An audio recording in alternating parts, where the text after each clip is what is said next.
आप कितना खुश रहते हैं कि तभी उसी से पता चलता है कि आप कितना एक स्वस्थ और अच्छा जीवन व्यतीत कर रहे हैं। तो खुश बहुत सारे लोग रहते हैं, लेकिन वास्तव में असली खुशी क्या होती है? क्या आप सच में मन से खुश हैं या सिर्फ दूसरों को दिखाने के लिए आप अपनी खुशी जाहिर कर रहे हैं? भाई बहुत सारे लोग मन से भी खुश होते हैं और ऐसे ही खुश रहने वाले लोगों की जो हैप्पीनेस होती है वही होती है असली जिंदगी का राज। तो आपको पता है कि अपने कार्यक्रम में हम जुड़ते हैं कुछ ऐसी महिलाओं से, कुछ ऐसे लोगों से जो वास्तव में ही खुश रहते हैं। अब क्या है उनकी हैप्पीनेस का फॉर्मूला, ये जानेंगे उन्हीं की जुबानी। तो आज के कार्यक्रम में हमारे साथ जुड़ गई हैं मीनाक्षी जैन। आप ब्यूटी एंड वेलनेस कोच हैं। तो मीनाक्षी जी, स्वागत है कार्यक्रम में। नमस्कार। नमस्कार शिवाली जी, और बहुत बहुत धन्यवाद मुझे आज आपके साथ लाइन पर लेने के लिए। जी, खुशियों की हम बात कर रहे हैं कि आपकी मुस्कुराहट दूसरों की खुशियों का भी कारण होती है। तो अगर हम आपके नजरिए से जानना चाहें तो आपकी नजर में खुशी की क्या परिभाषा है? बिल्कुल, डेफिनेटली शिवाली जी, आपने सही कहा। खुश रहना बहुत ज्यादा जरूरी है, और मेरे नजर में खुशी की परिभाषा है कि खुशी एक ऐसा एहसास है जो हम दिन भर में जो भी प्रयास करते हैं, वो प्रयास किसी भी क्षेत्र में हो सकते हैं, चाहे वो आत्मिक हो, चाहे सामाजिक हो या भौतिक हो। जब उनको सफलता प्राप्त होती है तो जो आनंद की अनुभूति हमें होती है उसको हम कह सकते हैं असली मायने में खुशी। और व्यक्ति को खुश रहने के लिए किन किन चीजों का होना जरूरी मानती हैं? आपको क्या लगता है कि लाइफ में ऐसी कौन कौन सी चीजें होनी चाहिए कि अगर वो चीजें व्यक्ति के पास हैं तो वो खुश होगा?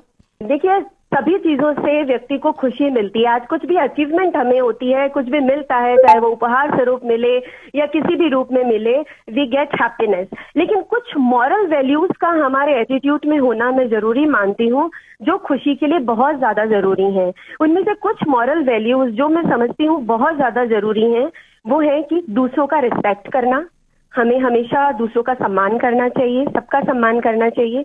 ऑनेस्टी, ईमानदारी मेरी नजर में बहुत बड़ा एक टूल है हमारी खुशी के लिए। और ग्रेटिट्यूड, मतलब हमें थैंकफुल होना चाहिए to the god and to our surroundings, कि हमें इतना कुछ, इतने अच्छे अच्छे लोगों से गॉड मिलवाते हैं और एक अच्छा जरिया देते हैं आगे बढ़ने की। तो जो भी कुछ हम दिन भर में अचीव करते हैं या हमें मिलता है सराउंडिंग्स के थ्रू, गॉड के थ्रू, संचार के थ्रू और अपने फैमिली मेंबर्स के थ्रू, तो हमें जरूर उनके प्रति थैंकफुल होना चाहिए, अपना ग्रेटिट्यूड शो करना चाहिए। This is the way. And the self care, जब तक हम खुद से प्यार नहीं करेंगे, खुद को ध्यान नहीं रखेंगे, हम कभी खुश नहीं रह सकते हैं। तो मतलब है ना, इसके लिए बहुत जरूरी है कभी कभी खुद की पीठ भी थपथपा लेनी चाहिए। जी बिल्कुल, बिल्कुल सही कहा आपने कि खुद की पीठ थपथपाना वो भी जरूरी होता है, क्योंकि जब तक हम खुद को मोटिवेट नहीं करेंगे तब तक वो जो हैप्पीनेस है ना वो नहीं आएगी। भाई मीनाक्षी जी, आपकी स्माइल ही आपकी पहचान है और हम जानते हैं कि आप हमेशा मुस्कुराती रहती हैं। तो अब आपसे राज की बात ये जानना चाहेंगे कि खुश रहने के लिए क्या करती हैं आप?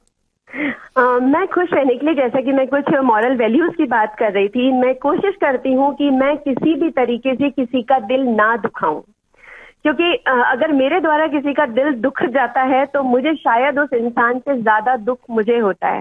तो सबसे पहला तो मैं ये रूल फॉलो करती हूँ कि मैं खुद भी खुश रहूं और सामने वाले को भी खुश रखूं। मेरी तरफ से कोई ऐसी गतिविधि ना हो जो सामने वाले को दुख पहुंचाए। थैंकफुल, हमेशा थैंक्स गिविंग रहना पसंद करती हूँ, कि चाहे छोटी सी भी मेरे लिए किसी ने कुछ भी किया है या मुझे किसी से कुछ भी सीखने को मिला है तो I always be thankful to them. और साथ ही में खुश रहने के लिए मेरे को बहुत ज्यादा पसंद है दूसरों की हेल्प करना। हालांकि भगवान, मैं चाहती हूँ सब लोग इतने सक्षम हों कि कभी भी कोई आपके पास हेल्प के लिए आए तो आप मना न करें, और मैं चाहती हूँ भगवान मुझे भी इतना सक्षम बना दे कि मैं कभी किसी को ना कर सकूं। कोई भी मेरे पास किसी भी तरह की किसी भी रूप में हेल्प के लिए आए तो मैं हमेशा तैयार रहती हूँ। और ये काम मुझे जो एक आत्मिक संतुष्टि देता है, जो एक सेटिस्फेक्शन देता है, एक जो मतलब एकदम शांति देता है माइंड में, वो मेरे लिए बहुत बहुत ज्यादा अच्छा मोमेंट होता है और मैं उसको सेलिब्रेट करती हूँ। खुश होती हूँ ये देखकर कि हाँ, आज एक मेरे छोटे से काम से अगर किसी के चेहरे पे स्माइल आ पाई है तो that is the good thing I ever did it. क्या बात है भाई। हाँ, तो दूसरों के चेहरे पर स्माइल लाना वो भी भाई अपने आप में एक बहुत बड़ा टास्क होता है। तो आपको क्या लगता है जब हमने समाज की बात की, क्योंकि कहते हैं ना मीनाक्षी जी कि आप खुद क्या हैं, अपने आसपास का माहौल, आपका परिवार, यही आपकी दुनिया होती है। और जब आपके आसपास लोग खुश रहते हैं तभी हम वास्तव में खुश रहते हैं। अब समाज की अगर हम बात करते हैं तो समाज में खुशियों को बढ़ाने के लिए क्या कदम उठाए जाने चाहिए, आप क्या सोचती हैं इस बारे में? बिल्कुल सही, आपने ये बहुत सही कहा शिवाली जी कि हमारे आसपास का वातावरण बहुत निर्भर करता है हमारे खुशी के लिए भी, क्योंकि ये डिपेंड करता है। देखिए, सबसे पहले आपको अपने अंदर, जो मैं मॉरल वैल्यूज की बात कर रही थी ना, वो डेवलप करने पड़ेंगे। और जब आप अपने अंदर इस तरह के दया भाव, सहानुभूति के भाव, रिस्पेक्ट के, ग्रेटिट्यूड के भाव उत्पन्न कर लेते हैं, तो डेफिनेटली आप अपने एनवायरनमेंट में उसी चीज को रिलीज करते हैं। और कहते हैं ना, जगत में जो हम देते हैं वही हमारे पास लौट के वापस आता है। तो मेरा यही मानना है कि हमें एक healthy mental well being community develop करनी चाहिए। एक ऐसा वातावरण अपने आप आसपास होना चाहिए जिसमें हम एक दूसरे को अप्रिशिएट करें, क्योंकि अप्रिसिएशन बहुत बड़ा रोल प्ले करता है। अगर कोई बच्चा छोटा सा भी काम करके आता है और उसमें कुछ गड़बड़ हो गई थोड़ी सी भी, अगर माँ ने ये कह दिया कि ये तो तुमने ऐसे कर दिया, गलत हो गया, तो बच्चे का मोटिवेशन लो हो जाता है। लेकिन वहीं अगर उसका जो बिगड़ा है उसको अवॉइड करके जो उसने अच्छा किया है उसको सेलिब्रेट किया जाए, अप्रिशिएट किया जाए, तो बच्चे का मोटिवेशन डबल हो जाता है और वो हैप्पीनेस के साथ उसको और बेहतर करने की कोशिश करता है। तो हमें चाहिए कि हम अप्रिसिएशन दें, एक दूसरे को थैंक्स दें, काइंडनेस की भावना हमारे अंदर, समाज में सबके अंदर हो, एक अच्छी हेल्दी वेल बीइंग हो। जो मैं सच सोच रही हूँ, आजकल के एनवायरनमेंट में ये शायद चलन चालू हो गया है। चाहे हम छोटे छोटे ऑर्गेनाइजेशंस की बात करें, जब महिलाएं वहां जाती हैं 2 घंटे, मतलब वो बिल्कुल भूल जाती हैं कि हम किस स्ट्रेस से गुजर रहे हैं, क्या है। तो ये एक हेल्दी वेलबींग कम्युनिटी है कि जहां 4 लोगों से मिलकर आप बहुत ज्यादा खुशी का अनुभव कर रहे हो, और उस टाइम पे जो आपके अंदर हार्मोन्स रिलीज होते हैं, दैट्स द थिंग जो आपके फेस पे एक अल्टीमेट ग्लो पैदा करते हैं। क्या बात है मीनाक्षी जी, भाई आपकी बातें सुनकर के तो ऐसा लगता है कि शायद हर व्यक्ति के मन में कहीं ना कहीं वो इंसान छुपा हुआ होता है जो हमेशा दूसरों की मदद के लिए तैयार रहता है। अब ऐसे में सिर्फ जरूरत होती है कि हम उस इंसान को पहचाने अपने भीतर के और उसे बाहर लाने की कोशिश करें। अच्छा मीनाक्षी जी, कहते हैं कि परेशानियां हर व्यक्ति के जीवन में होती हैं। शायद ही कोई व्यक्ति ऐसा होगा जिसे किसी भी चीज का कभी स्ट्रेस ना हो। जब आपके जीवन में कभी भी स्ट्रेस आता है, कभी परेशानियां आती हैं, तो ऐसे माहौल में भी आप अपने आप को खुश कैसे रखती हैं? मैं इसके लिए मानती हूँ कि हमारी जो सकारात्मक सोच होती है ना, वो बहुत बड़ा रोल प्ले करती है। क्योंकि देखिए, परेशानियां सबके जीवन में है, बस उतार चढ़ाव रहता है, किसी के कम है तो किसी के ज्यादा है। लेकिन जब हम हमारे परेशानियों को हंसकर फेस करते हैं तो उनको सॉल्व करना बहुत इजी हो जाता है। बनस्पत कि हम उनको देख के परेशान हो, उनको देखकर रोएं, उनका समाधान ढूंढने की बजाय हम उनमें और ज्यादा घिरते चले जाएं।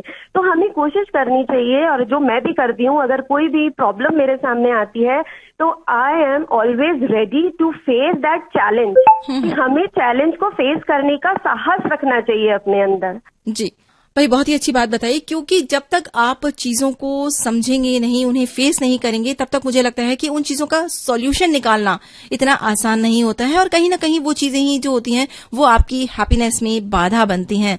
तो भाई आप मुस्कुराती हैं, खुश रहती हैं, और जीना का जो फलसफा है आपका वो बहुत ही अलग और अनूठा है। तो मीनाक्षी जी, बहुत सारी बातें हमने की, तो आप चलते चलते हमारे सुनने वाले श्रोताओं को, हमारी सखियों को क्या कहना चाहेंगी? भाई हैप्पी रहने की क्या छोटे छोटे से टिप्स हैं जो है वो आप देना चाहेंगी? बिल्कुल, मैं सबसे पहले यही कहूंगी, खुश रहना है तो एक पॉजिटिव एटीट्यूड अपनाइए, हर चीज में सकारात्मकता ढूंढने की कोशिश कीजिए, खुद भी खुश रहिए, लोगों को खुश रखिए, अपने आसपास खुशी का वातावरण जनरेट कीजिए। बट हाँ, कहते हैं ना, हर चीज की एक लिमिट होती है। ऐसा नहीं है कि आप अपनी खुशियों के लिए किसी दूसरे की खुशी का हनन कर दें, उसकी खुशी को छीन लें। तो दूसरों की खुशियों को ध्यान में रखते हुए अपनी खुशियों को सेलिब्रेट कीजिए। बिल्कुल मीनाक्षी जी, और हम तो यही कहेंगे कि आप जिस तरीके से मुस्कुराती हैं, हमेशा यूं ही मुस्कुराती रहें, खुश रहें और लोगों में खुशियां बांटती रहें। तो आज आप कार्यक्रम से जुड़ी इतनी सारी बातें आज आपने हमारे सुनने वाले श्रोताओं के साथ साझा की, आपका बहुत बहुत धन्यवाद। चलते चलते कोई अपनी पसंद का गीत जो आज कार्यक्रम के माध्यम से आप सुनना चाहें और जो आपको बहुत पसंद हो? तुझी ए दिल जमाने के लिए। क्या बात है। तो ये तो क्या जिए। तुझी ये दिल जमाने के लिए। मैं गाने में थोड़ी कच्ची हूँ। डांस मुझे बहुत पसंद है, मेरा एक स्ट्रेस रिलीवर डांस भी है जो मैं बहुत ज्यादा पसंद करती हूँ। जब भी टेंशन में होती हूँ तो I just start dancing with music. बिल्कुल, और इसीलिए कहते हैं ना कि कोई ना कोई आप में ऐसी क्वालिटी होनी चाहिए जो आपके स्ट्रेस को रिलीज कर सके और आपके जो हैप्पी हार्मोन्स हैं वो रिलीज हो सके, आप इतना खुश रह पाए। तो श्रोताओं, एक बार मीनाक्षी जी को फिर से देना चाहेंगे धन्यवाद, और उनकी पसंद का गीत आप और हम सभी मिलकर सुनते हैं। गरज दुनिया में ये इंसान की पहचान